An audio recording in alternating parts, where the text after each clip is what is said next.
So the first slide is, it's up here so it's in my focal length.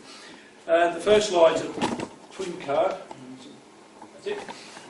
And this is a set of cards for country towns all across Australia, and this is the Gawler version. And all of the cards are split into two views like this, and these would have been photographs sent to Germany of all places, because that's where these cards were done. And thanks, Dan. And so with a lot of postcards that are based on real photos, you don't really know, I'm trying not to block that view, you don't really know when the original photograph was taken in comparison to when the card was issued. You know, this card started to appear about 1908, however the views are probably a little bit earlier, about 1906. The next slide there is a blow-up of the lower portion there, they're called showgrounds, and I think that's about 1906. I can't be sure, but looking at the dress, the scenery, what's going on, and another view, which is the next view along here, is a card from one of the Gawler Bunyip series showing a very comparable scene to the earlier one that's in colour, and this one dates to 1906. Tonight's talk is actually going to be on events in Gawler, and I've supplemented that with a few sporting views as well, because that was one of the original requests from a couple of years ago. So the next slide's another view of the Gawler show, also around 1906, and the Gawler show was sort of about the same time as it is now, August, sometimes, well, probably more frequently in September, those, and still just prior to the Adelaide Spring Show, because back in those days there used to be two Adelaide shows, one in autumn, one in spring. And if you look closely there, you can see the exhibits of farm machinery that were probably up for sale. The two big poles on the oval, I think, is for the sheaf tossing. They're not goalposts, I think it's for sheaf tossing. So, I've watched those guys Gawler show in recent times, and they do a good job even nowadays when it's a craft which is not all that in vogue. I've supplemented tonight's showing with a few real photographs rather than picture postcards, and the earliest, or second earliest event that I've got a photograph of in my collection is the next slide, and that's one of the ceremonial arches for a Vice-Regal visit.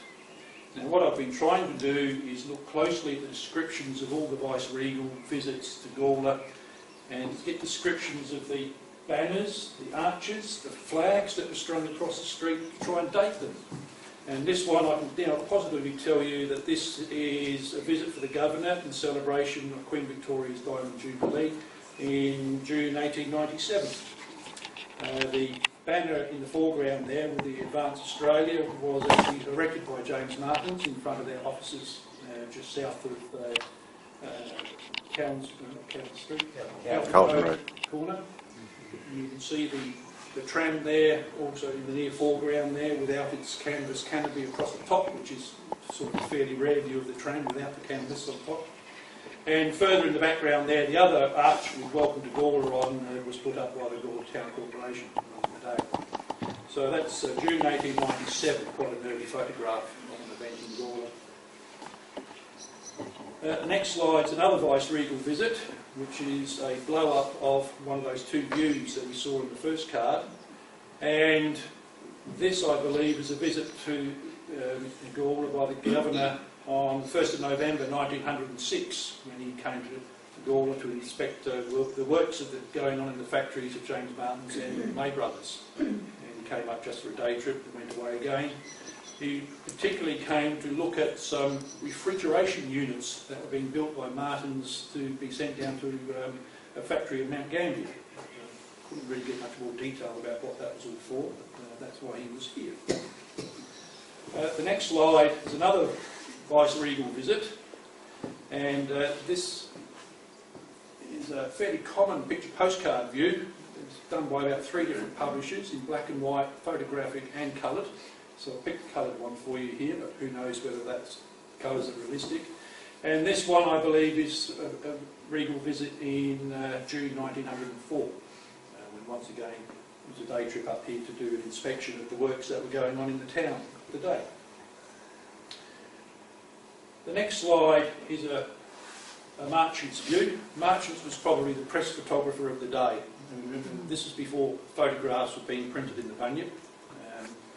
Even then, photographs were probably just starting to appear in the Chronicle newspaper in Adelaide, and most pictorial things can be actually confirmed by looking at the Chronicle newspaper photographs that are there. Now, this is the ceremony for the opening of the new tram bridge, which is the one that's still there. This is the Adelaide Road Bridge. And that bridge was actually built over the top of the previous bridge and raised quite a few feet to accommodate the tram. And this was done on the 22nd of January 1908 by Sir George Le Hunt, the Governor of the day. There's a fair crowd there. And that is a view which is, I won't say it's a common picture postcard view, but there are quite a lot of them. Because it seems that when Marchants did make photographic postcards, he did make good quantities of them. Quite a few have survived. The next view is another Vice-Regal visit. This is Sir Day Bosanquet laying the foundation stone for the Hutchinson Hospital, and that was in December 1912. That is almost an identical photograph of that appears in the Chronicle soon after that, so that's positively identified. Of course, one of the challenges with picture postcards is identifying some of these pictures, and one of those challenges is represented in the next slide, which one I've probably owned that card for about 20 years, and it's written on the back of it, laying with the foundation stone of the Hutchinson Hospital at Williston, so they're a little bit out there. But when you compare that with the previous picture, you'll notice that the people involved are entirely different, and the buildings show somewhat differently. And I've spent a few hours doing some research on that photograph, and what I now believe it is a 1926 view of the foundation stone of the maternity block at Hutchinson Hospital, which was laid by a Lady Bridges. And to complicate things even further, you think, well, who was Lady Bridges? So I do a search on the Australian Dictionary biography, and in the mid-1920s there's two Lady Bridges in Australia. There's one in Melbourne, who was the patron of hospitals in Victoria in the state. She was the wife of Sir William Bridges, who was the founder of Buntrue Military School. And you'd think, oh, a lady who was a patron of hospital to be the right person to come along and lay the foundation stone for a maternity block. But no, it was the other Lady Bridges, who was the wife of the then Governor of South Australia, Tom Bridges. And she was also the Chief Commissioner of Girl Guides at the time. So I think that's a mystery of about 20 years solved, because Brian's forced me to do this talk tonight. The next slide is a repeat. There's not too many repeats in my talks, but this is one of them. It's actually the first royal visit, the second royal visit to Gawler. And that was by the Prince of Wales in 1920, when he was touring the Commonwealth, thanking the nations for their contributions to the war effort. And a part of the crowd of 5,000 people who turned up at the Gawler railway station, and he never got off the platform at Gawler railway station on his visit, but they all came to greet the Prince. The next slide is another view of the Prince on the platform at the railway station, and this is also a repeat from last year. And the two medallions, some people may have those. They come in three versions: a bronze, a gilded one, and apparently a silver one, which I've never seen, but I have seen a gilded one. They were given to all the school children in the Gawler district that were attending school on the day, and the gilded ones were actually sold at a premium at 5 shillings each to help pay for all the ones they gave away. Nice thing. Now, I'm going to ask for some help with the next slide. These ladies, I've had a good close look at the buckles on their belts, and I'm pretty sure they're Girl Guides. There's a message on the back that says this is dated 1915, and it says that these two ladies are Sister Annie and Candidate Ruth. And I'm trying to think what organisations call their members candidates. So I'm really not sure on that, but the card's dated 1915. Some research reveals that there was an attempt to set up the Girl Guides in Gawler in 1914, but that didn't happen.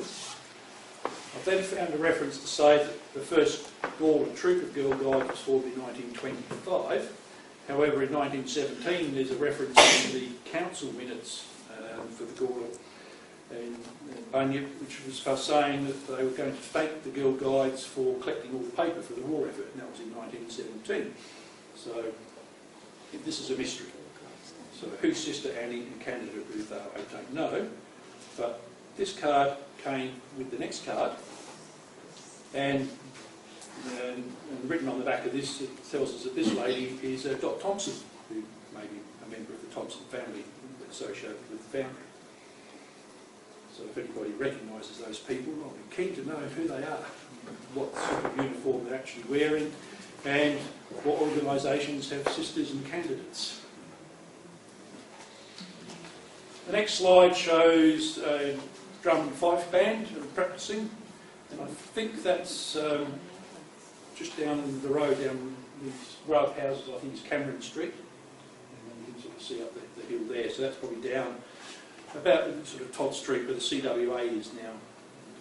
There's people here are practising for a concert or a parade through the main street. Another event which is commemorated fairly well in the picture postcard is the next one, and that's the opening of the Gawler branch of the Savings Bank. It was on a Saturday, on the 2nd of September 1911. So there's a good crowd there, and you can see that that building really hasn't changed too much over 100 years. It's better now. It's better now.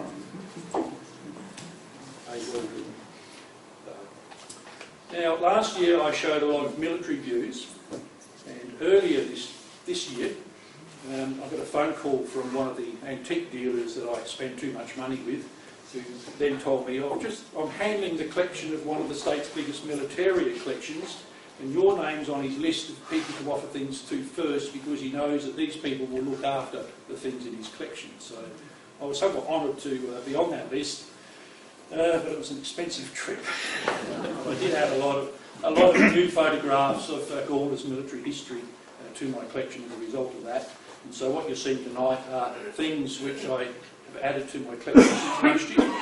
And the first of these is quite early, 1908, and this is a cadet camp in Gawler, and it's written on the back there that these camps used to go for about 4 days over Easter, and Sunday was a visitors' day, and so the cadets' mothers, wives if they were married, sisters and them, could all come to visit the camp and see what sorts of things they were doing, and obviously here we had one of the lady relatives of one of those gentlemen visiting on the Sunday visiting day in 1908, and pre-World War I views of camps are quite tough to find, so I was very pleased to have that one turn up.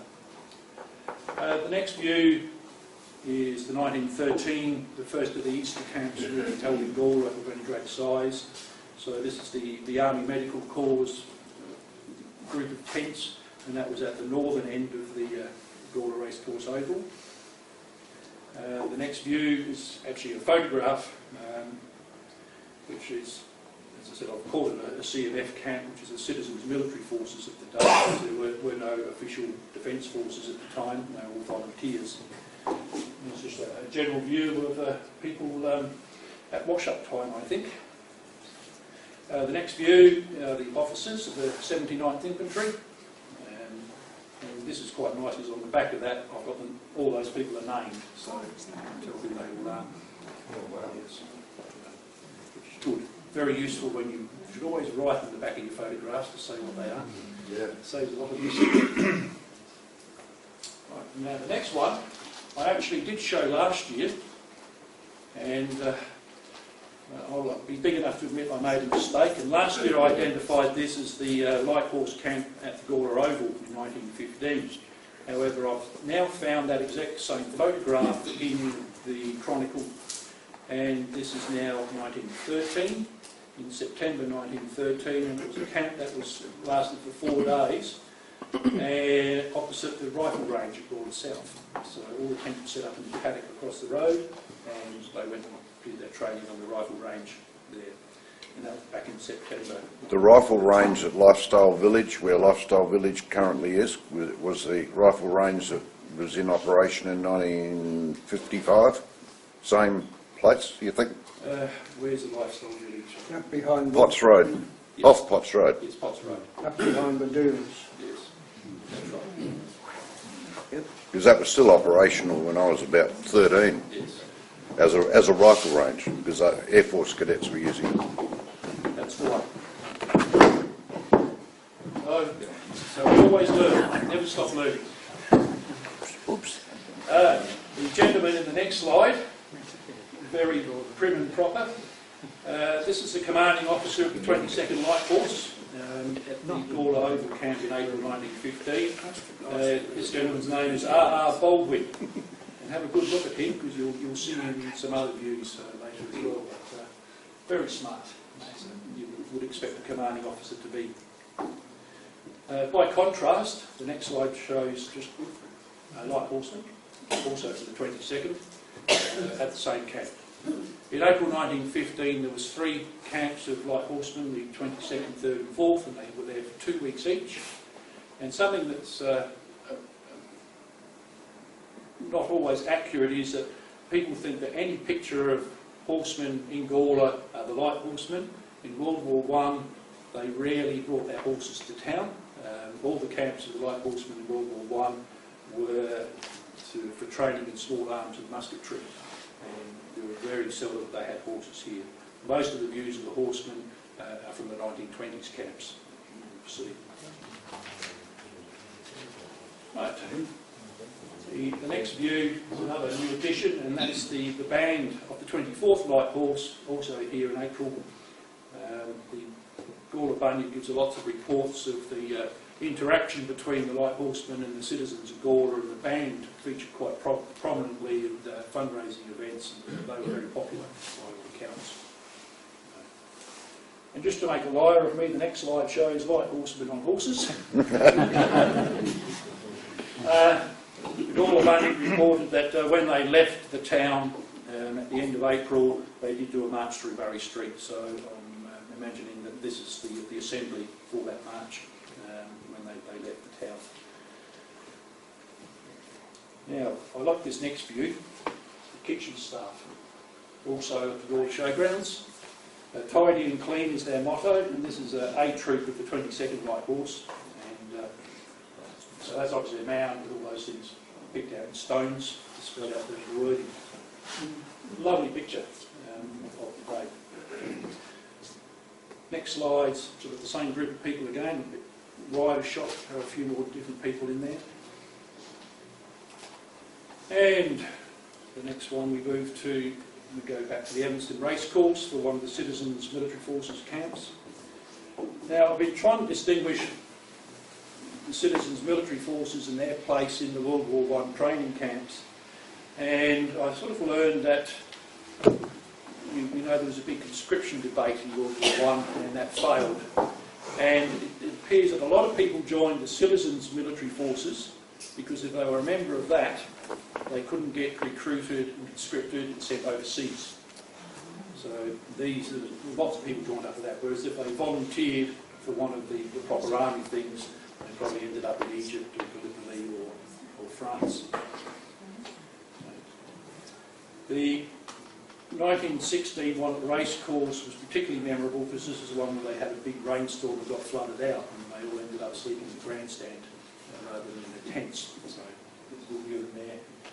The previous one shows them there in front of the grandstand at the racecourse. Back to the Gawler Showgrounds again. This is the 1918 camp, and this is the 23rd Light Horse, 23rd Battalion of the 8th Light Horse was its correct term by then.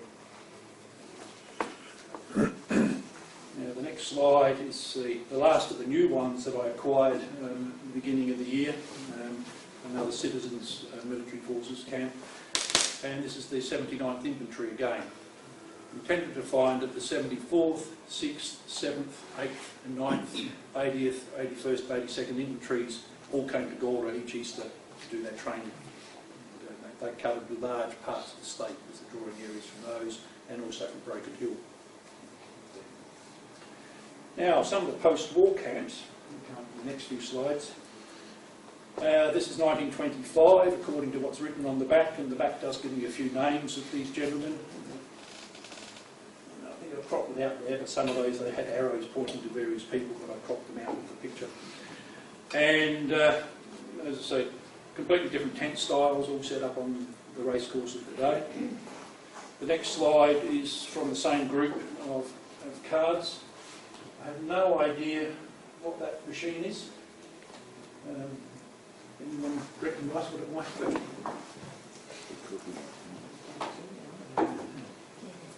Yes.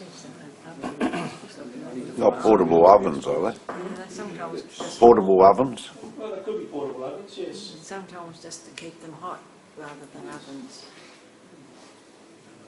It would certainly be into catering in a big way. Some of these things have, 1,200 to 1,500 people on the racecourse through the Easter camps. The next slide is a 1927 view, all neat and proper again. And the next one is also from the same series, also 1927 is the date that's written on the back. And you may well be right about them being mobile ovens with the bloke with the label there, some couple of ones, so you may well be that's what they are. Yes.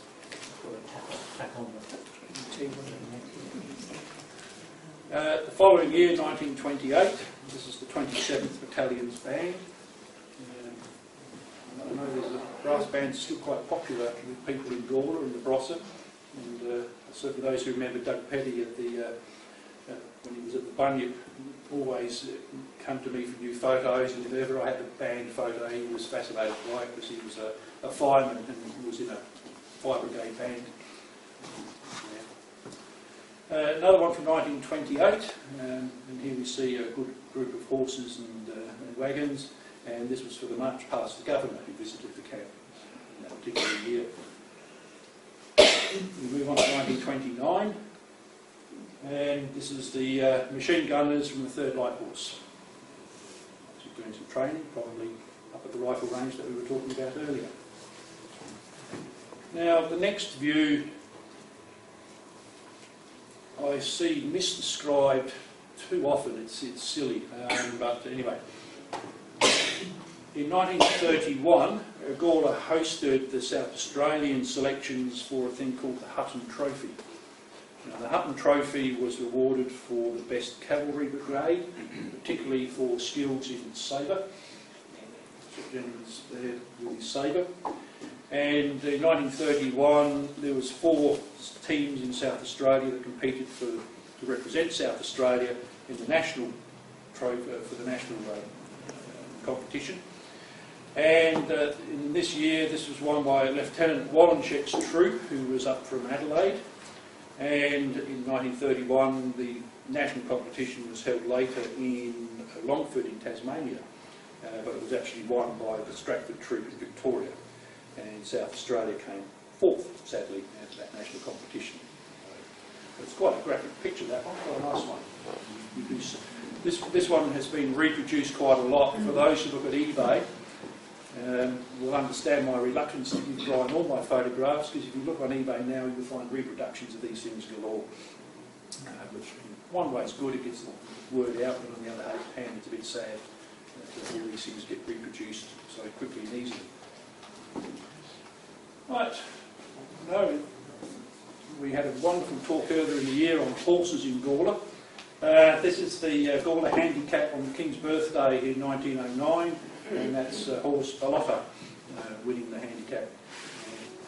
And those photos I think should be quite common, but they're terribly difficult to find.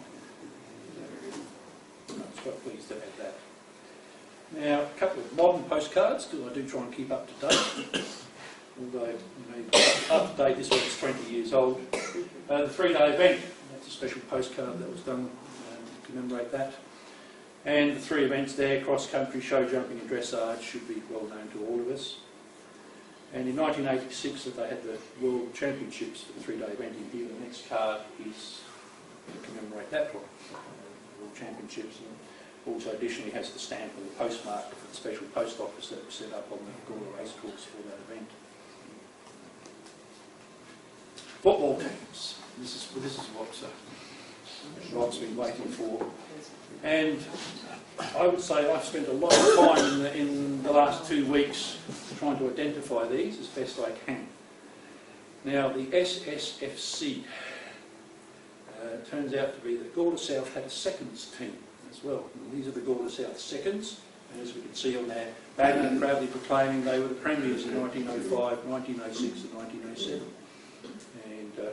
And research there, I mean, Gawler South seconds is a good record, but Gawler South, I see, is the most premiership wins for any team in South Australia. The Paul Lincoln team, that's Yes. equal it now. 36, 37 or something? Yes, it's getting up there. If it's not best, it's the second. I haven't won one for almost Yes. 20 odd years. We had the original photo of that hanging up on our wall. That's my grandpa on the right. Oh, wonderful. Yeah, if anybody spots anyone that's identifiable, will let us know until we can make the notes for future posterity. Now, outside of Gawler, we have the Adelaide Plains League and or Adelaide Plains Association, and this is the first of a pair of cards which I picked up of the Virginia team. And I've made another mistake. This is further research since I prepared all the slides. This is actually 1909. And I now know that from the next slide because I've been studying that inscription at the bottom of there very, very carefully. And it had to be May 1908 or 7 or 09, and it is actually 1909.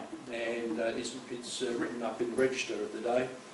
The caption says, interesting spectators and barricades. The first football match, Virginia versus Two Wells, May the 1st, and it's 1909. And in the paper there's a report of the game. The first match of the football club, an opening of the new ground on land given by Mr. Kearse, I think it is, K-E-A-R-S-E. And the club was only formed 3 weeks before the first game. And they had 40 members. I think Virginia, the Adelaide Plains League started in 1908. And I think Virginia and Two Wells played in 1908, so... Well, this is 1909, the paper says that was the first game. First game for the season, perhaps. No, it said it was the first game on their new ground, so maybe that could be a distinction as well. Yes. And so, as I said, the club formed 3 weeks earlier with 40 members. So, the results of the game, Virginia 14 goals 9, defeated Two Wells, who failed to score.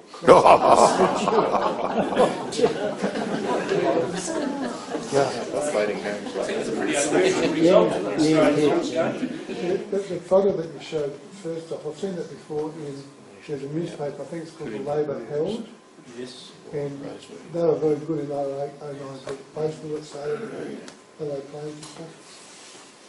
So the match report went on to say the best on ground were Mr. Maloney, Huxtable, Helps and Captain Neil, N-E-A. So a few sort of quite recognisable names from that area still about today. Right, the Brossa Association, there's a card there of Tanunda, the club there. It's one of those I have. Now the next card I'm presuming is Williston because it's written on the back, it's been presented with T. Weaver's compliments in 1909. Weaver's been associated with Williston as long as anyone can remember. I was quite fascinated with those, and there's quite a few of these. Some of them are nice and neat, like the previous Tanunda one, they're all wearing the same strip, and other ones, they're all mixed up. Interesting that Tanunda 1908 was also the first year of the Boston Lights as well. And of course, since I live just down the road from the Williston Oval, it's quite precious to me. Next one is Freeling, who also in the Brossa and Light Association, and they were the premiers in 1910, and that's the premiership team. That's inside of the institute, and they put that up at the back. Some of these photos for cricket teams quite plentiful, and for football it's the opposite way around. And I don't quite understand that. maybe cricketers are a bit more posh and got more money and can afford a big photo, but the footballers make do with postcard, I'm not sure, but it's a strange observation which I hadn't really made until I started preparing this evening's selection. Right, then we go back to Gawler South. Premiers, this will be the first team, Premiers 1909, 10 and 11. Quite proudly there in their hoops. The next card is just marked SFC, which I'm presuming is Smithfield, but I'm really not sure. It's a marching blue, and the ball has 1912 on it. If anyone can help with that, we'd appreciate it again. Then we go a little bit further afield, Riverton, which I'm not sure that's in the Light Association or the Stanley Association. I didn't really get a clear picture from the newspaper report, but this was 1929. There was a few games of Riverton reported in the newspapers, but not that many. And the final football team is Wasleys, also in the Adelaide Plains Association, and they were the premiers in the centenary year in 1936, and that's the premiership team in that group there. So you can see my interest in Gawler cards does expand a little bit. I try not to get too distant, but a lot of them, of course, merchants made the photographs of things, you know, all through, not only through Gawler, but the Barossa, the Mid-North, right up to what period Port Augusta, you'll find views developed by merchants. Now, here's a sport which I've just had some recent association with the homing pigeon people. I've just got them to organise a pigeon post for me. So this is S. Henwood's loft, and the card's dated 1910. So it'll be quite early, but he's obviously quite proud of his birds. And you will find results of homing pigeon races in the papers of the day, and Mr. Henwood's name comes up quite frequently. So that's where precisely Gawler that loft was, I don't know. But there are still a few lofts around Gawler that I hadn't noticed. Cycling. Now we do have a view of the Gawler Cycling Club in about 1910, but I haven't been able to lay my hands on that, folded. But this is quite a nice marching view of a lady proudly with a good-looking bike, and which I'm sure would be worth a few bob if it was in that nick today. Now the next one, for those, you know, people who play on eBay, I'm now will never cease to be amazed where things turn up. And this came from a collection of trotting ephemera that had been formed in the United States. And it came up and I was looking, you know, he had badges from trotting clubs worldwide, and I bought quite a few of the Gawler Trotting Club badges, and he had two views of this horse, and this is Kalani's Kiss. Now, this is dated on the back 13th of May 1941, so I had to look at the bunyip to find out what was going on then. And he was the winner of the Union Handicap, won by 10 yards, won the £24 prize, and it paid 8 shillings for the win on the tote. So what fascinated me was, I know horse racing was suspended in World War II, but obviously the harness racing kept going. And it's interesting that this horse competed all around South Australia, and many of the races were actually out in Wayville, going around the trotting track, whilst the army camp was next door, so maybe it provided a lot of entertainment for the troops and training. They had a trotting track around Gawler Oval there for a while too. Well, that's it, that is Gawler Oval. Yes. Recognise the tree. Now we have a couple of slides of more recent past times. Pity Rob Richter's not here tonight. One of the sailplanes over Gawler, this is about 1960. This actually comes from a press photograph, as does the next view, which is described as a Schneider glider at a gliding school in October 1959. So it says it's over somewhere in the hills just behind us here. And once again, a more modern card for the Bathurst Challenge in 1997, a car owned by James Rosenberg at Gawler Farm Machinery and driven by Mark Poole. But I never actually found out how they got on. Didn't finish. Didn't finish? Right. Charity events is another one. Of course, there were a lot of those in the World War I things last year. This is a new addition. This is an Australia Day float for the Queen of the 27th Battalion. And I've dated this one to July 1915, which then was Australia Day. And that was a fundraising day for the Wounded Soldiers Fund. And they would have had parades and floats like this in every country town all across the state. Now the next one is also a picture which is quite often seen, and these were the French soldiers who were en route to New Caledonia, led by General Howe, and they visited lots of towns around Australia, thanking the citizens for raising funds for the French Red Cross and other charities that assisted France in the First War. And as we see, that was in July 1918. Quite a nice photo, that one. Now, here's another mystery solved as a result of researching tonight.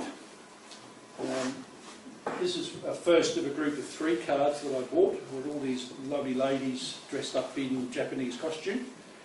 The last of the 3 I'll come to was dated, so that gave me a lead. And in May 1914, there was a Japanese fair in a Japanese village set up in the exhibition building at the Gawler Showgrounds. And this was to raise funds to buy equipment for the Hutchinson Hospital, which was then just being built. So why they chose a Japanese theme, I have no idea. So we have this group of ladies here who are probably all on the organising committee. We have the next view is a similar view, probably the same ladies on the same day. Now the Japanese village was set up in the exhibition hall, and it was an active working village on the 20th of May for a day, and then for the next 3 days it was just there as an exhibition for people to pay an admission fee and go and look at. And the final view is identified on the back. This is Kathleen Hutchinson. I don't know how many views there are of the Hutchinson family. What the house is? I don't know what the house is, no. And that was the clue to it all. And the newspaper reports say that the event raised £220 to buy equipment for the hospital. So was she the wife of It's actually been the daughter, I think. The daughter of Hutchinson?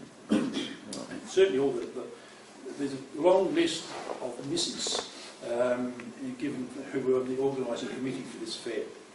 And a lot of sort of well-known Gawler names amongst that group. So there may be some, Gawler families well represented in that group of ladies.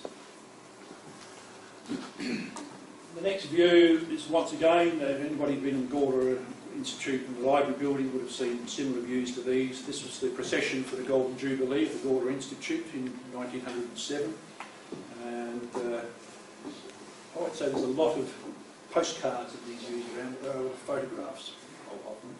This one and the next one are both photographs of the passing parade going in front of the Institute in Town Hall. There's a lot of lodges in Gawler, and the next slide shows the lodge at Williamstown. And I'm not sure which branch of masonry offering masonry is the one at Williamstown. But I love their banner, go thou and do likewise.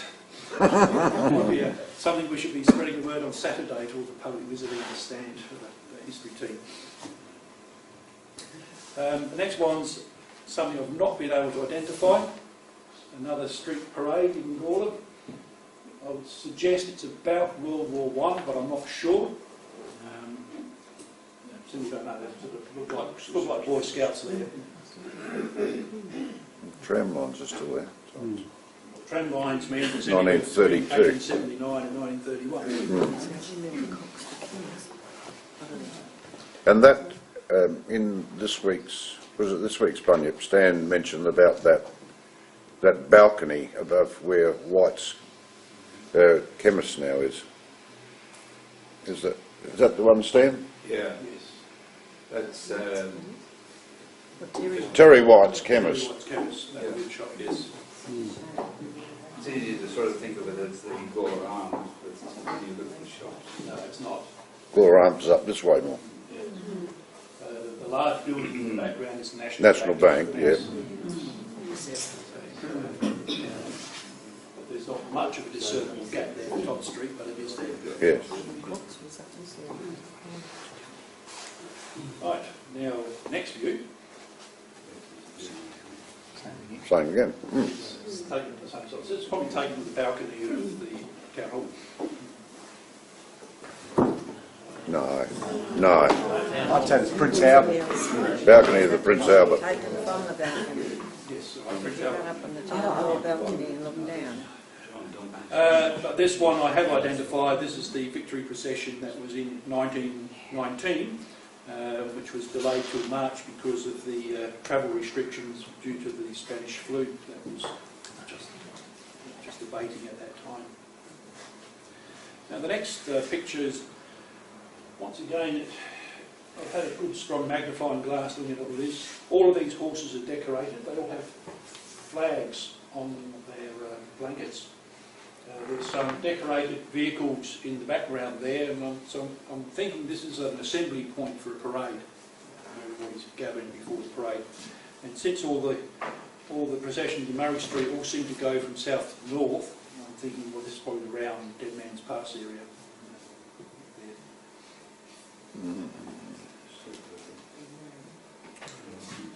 Now, I think tonight's topic was events, and I suppose all of us have one of these.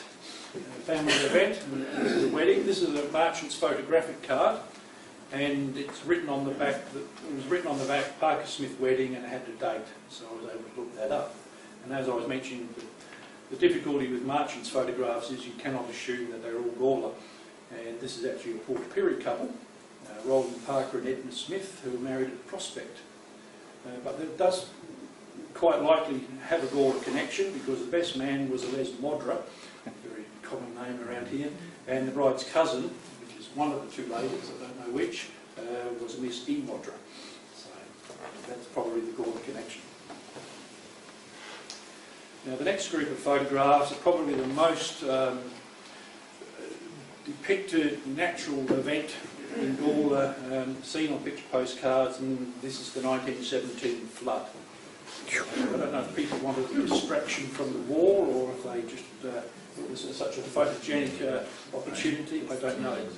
Million Bridge. Now the 1917 flood was the biggest flood since 1889, and it may still be probably rated as one of the largest floods of the rivers ever at the time. The South Para was a record, the North Para didn't quite meet the record of 1889, but it got pretty close. And as you can see here, this is the tram bridge, and well, you can see that the girders are below the tram bridge now, and water is just beneath that. So it's got pretty high. The supports that hold the girders of the tram bridge up, they were all submerged by the water at the time. And the next view, appropriately, is of Water Street. And that's exactly what it is. Can't quite remember which of the nth streets this is in Gawler South. But in that street there, most of the homes were flooded, and a couple of the worst ones. The worst one got to within 3 inches of the ceiling. Probably 8th Street.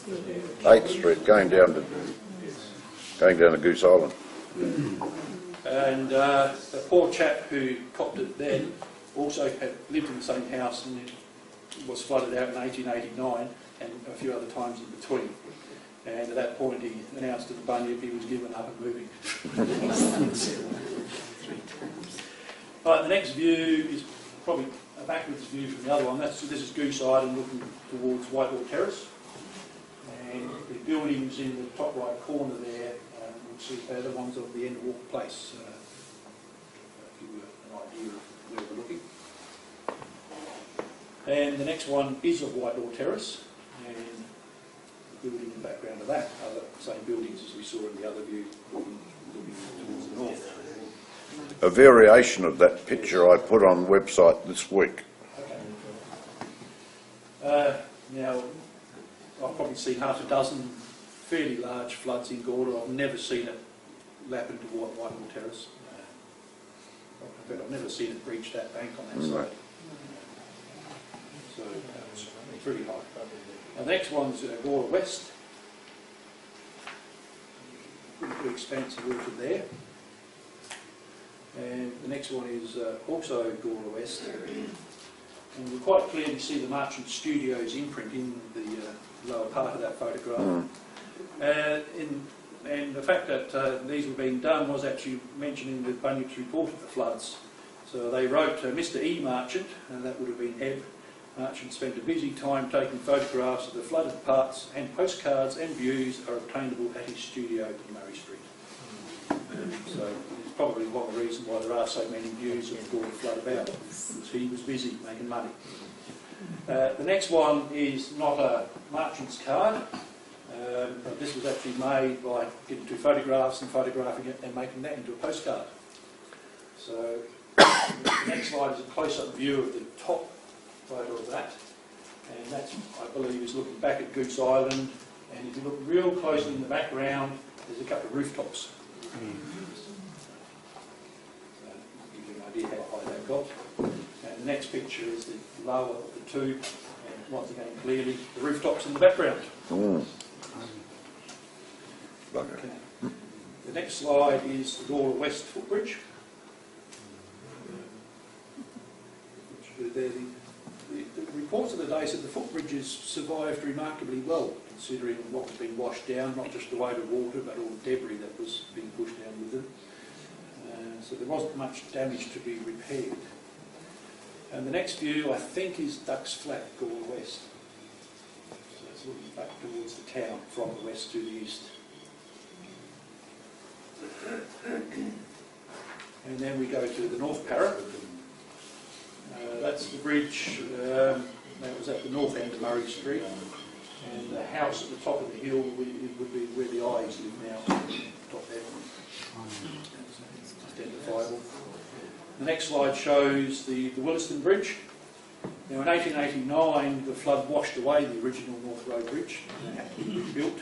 And in 1917, when this was, well, it got to within 4 feet of the underside of the bridge. Pretty high. Pity about the caravan park. Yes, the caravan park.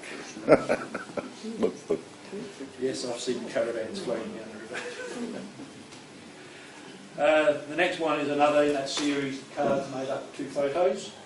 And this is sort of where, this is now Gawler River proper. So the next slide shows the lower of the two views. And the next one is the upper of the two views, and that's the railway bridge, Gawler River. Now, next one now is the earliest photograph of an event in Gawler which I have, which is a photograph which a lot of people would have seen. But it's nice to actually own originals of these things, which I do. So that's April 1890 with the first loco coming out of the Martin's workshops. Also a Vice-Regal event as well. Now the King Street cutting. So I have two views of that. So this one's looking west, and the house on the corner, which of course is still there. The message on the back of this card says that this is Miss Grau's house. Now the next view will have some significance to Tony, if he's still earlier Tony was here. Because the message on the back of this card, which shows the station house, which we all know, but the message on the back of this card says it's Arthur Smith's house. Of course, it was well known in the dentistry area that we heard about it last year. That used to be called Stubb Street. Stubb Street was, so basically where the railway line took Is over. now. Yes. Stubb Street. So that was about November 1909, that cutting begins. Now also associated with the construction of the line to Angaston is the next view. And this was the crash of a ballast train. This was at the Wheatsheaf event. And essentially what happened there is that the train broke away from the loco and it basically became a runaway. And of course when it got to the bend they all overturned. So it caused that mess. So it was well written up at the time. That's the only scene of that crash I've ever seen. So beaten pattern. Still on a railway theme, the old race day specials that used to come to Wow. the race course. That's 1950, and that's a big train. That is a big train. Carrying a lot of people. Is that like a Prince of Gloucester or something like that train? Or? No, this is the day of the races. No, the train name. Oh, the loco. I'm not sure what it is. I've got the loco number I've got, so I could look it up. And for those who do collect all the things, you can actually get the special 3-part tickets. So, train ticket, the admission to the ground, and the return train ticket. It's kind of 3 parts. The most modern postcards in the tonight's selection are the next two. For the 150th anniversary of the railway, it was in 2007. So this multi-scene card was done by Railmax, and this was the guy, the train buff who lives up at Roseworthy. He's done a whole series of cards, all railway related. But the 4 views of the station in 2007. The Bluebird is the wine train in 1991. The tank engine is one of the Railway Historical Society's engines, and visiting in 1995 when they used to make pretty frequent trips before they all got isolated at Mount Barker. And the lower right view is another race day special, but probably also a Railway Historical Society train. 2 RX locos hauling the race special in 1972. We have been promised that that canopy is going to be reinstated. I heard it's all in storage, 100 parts. Yes. It's like century, right? Not sure in whose lifetime, but Okay. Yeah.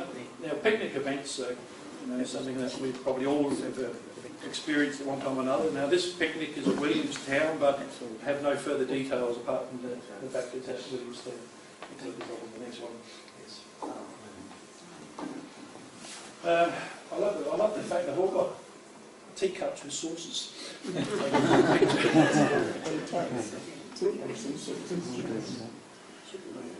A very posh picnic. Now, the next scene is the hand-me-on parrot, as it was described in the newspaper. And this was the opening of the swimming lake in the Parra River, or the South Parra. They built a weir in there, and this was mooted to be one of Gawler's World War I memorials. There was a special park along there with a playground, swimming lake and the like. So they did actually build a weir, and they did have a swimming lake there for a while. And this is the opening of that weir and lake, November 1919, where they had the Minister of Education came to do the opening ceremony, and they had something called a natatorial display by Miss Kate Farrelly, the champion swimmer from Glenelg. And I had to look up what natatorial means, and it means swimming. So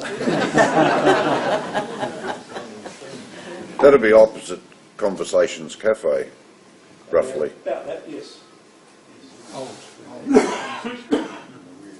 That would be the spot. Because you've still got the 2 levels of paths, Yeah. still each day. Now, the next card is a Lancastrian aircraft at Gawler. This is another instance of somebody's found a nice photo on the web and made it into a postcard. 60 years after the event. The Lancastrians resumed airmail service from England to Australia in 1945, and Gawler was one of the refuelling stops. It didn't last that long before it got replaced by the Qantas services. And the final event, of course, is Gawler's 150th anniversary in 1989, and this is a picture postcard that used to be on sale at the Visitor Centre, showing the cake, which is still on display at the Visitor Centre.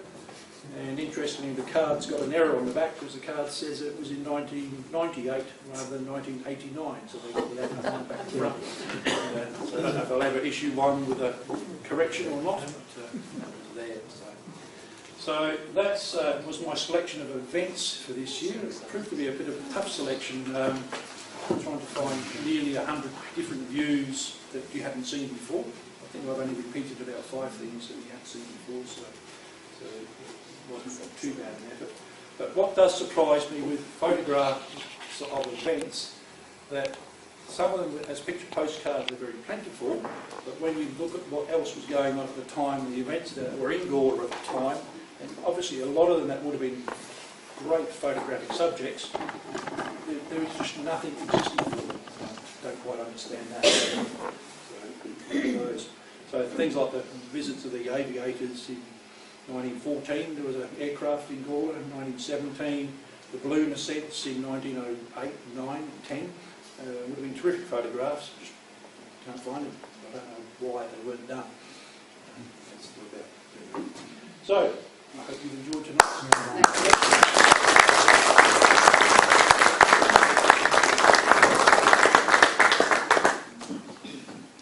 One question, why don't the locomotives come down to Gawler anymore? Because they made the Adelaide-Melbourne line 4 foot 8.5 standard gauge, and all the locos are 5'3", and so the Rail Historical Society shifted the whole operations from Dry Creek to Mount Barker, because they make more money out of running the Cotton train and the trains from Mount Barker down to Victor Harbour than what they were doing on these local trains. Robert. Oh, on behalf of everyone, thank you. That was very interesting talk on postcards, Martin. It was your 3rd time. We've still got 2 more. Do you think you'll have some more to have a 6th one in a couple of years? By then I might have bought a few more, yes. Yes, and I'm very pleased that you put some sports in there. Thank you very much. Especially.